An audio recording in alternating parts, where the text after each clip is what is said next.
अस्सलाम वालेकुम नाज़रीन, बहरान टीवी में भलीकार मां हां मुबशर सोलंकी। सब खां पहिरीं हिकु नज़र हेडलाइन ते। पार्लियामेंट जे गॾियल इजलास में गुल प्लाज़ा सादे ते हुकूमत ऐं अपोज़िशन जो गॾियल ठहराउ मंज़ूर। एमक्यूएम जे फारूक सत्तार पारां ख़ौतुन जे वारसनि लाइ माली इमदाद जो मुतालबो। पीपी सेनेटर शहरी रहमान चयो आहे त वाक़े जी जांच जे हवाले सां मीडिया पीपल्स पार्टी खां हिसाब पई वठे। उहो मीडिया जो हक़ आहे, पर हक़ीक़तूं साम्हूं आंदियूं वञनि। बाहि कीअं लॻी, हक़ीक़तूं साम्हूं अची रहियूं आहिनि। पीपल्स पार्टी कराची जे मसइलनि खे ज़िम्मेवारी सां ॾिसे थी। सेनेट में opposition leader Allama Raja Nasir Abbas Gaza peace board ते एतिराज़ वारे छॾिया। अल्लामा राजा नासिर अब्बास चयो आहे त ग़ज़ा बोर्ड पीस जा नुक़्ता कहिड़ा आहिनि, असांखे बि ख़बर नाहे। असीं इतफ़ाक़ राय खां सवाइ पीस बोर्ड में शामिल थी विया आहियूं।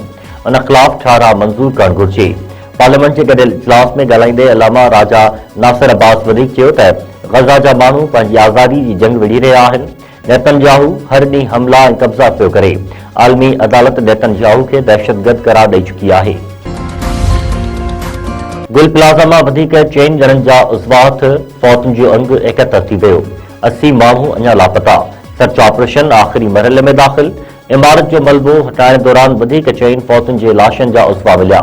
वधीक हिकु फौती जे लाश जी डीएनए ज़रिए सुञाणप। मजमूई तौर 18 लाशनि जी सुञाणप थी चुकी। डीसी ॾखण जो चवणु आहे त सर्च ऑपरेशन हतमी मरहले में आहे, अॼु मुकमल थी वेंदो। सीनियर फायर ऑफिसर मूजिबि इमारत जे मलबे मां हाणे लाश न रुगो हॾा मिली रहिया आहिनि। इंसानी हक़नि जी अॻवान ईमान मज़ारी मुड़ुस हादी चट्ठा समेत गिरफ़्तार। इस्लामाबाद पुलिस हाईकोर्ट बार जी वेन खे रोके ईमान मज़ारी ऐं हादी चट्ठा खे गिरफ़्तार कयो। ॿई वकील इस्लामाबाद हाईकोर्ट बार खां डिस्ट्रिक्ट कोर्ट वञी रहिया हुआ।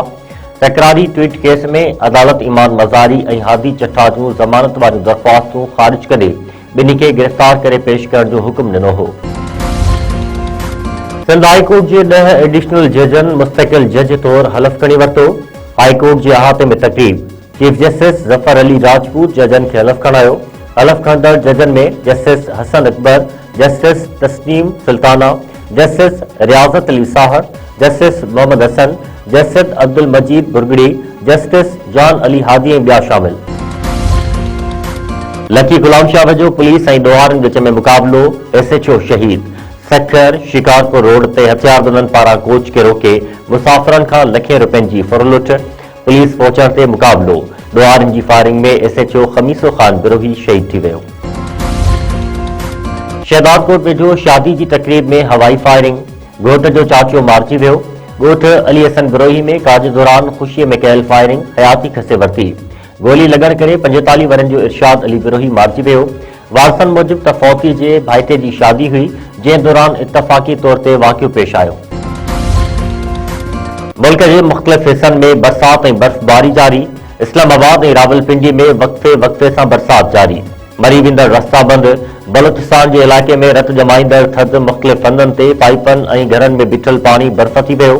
कोयटा में -9, कलात में -12 ऐं चमन में -7 डिग्री सेंटीग्रेड रिकॉर्ड। कराची में वसकारे बैदि थधि में इज़ाफ़ो। शहर में 8 डिग्री सेंटीग्रेड रिकॉर्ड। पडीरनि ऐं भर पासे में थधि में वाध।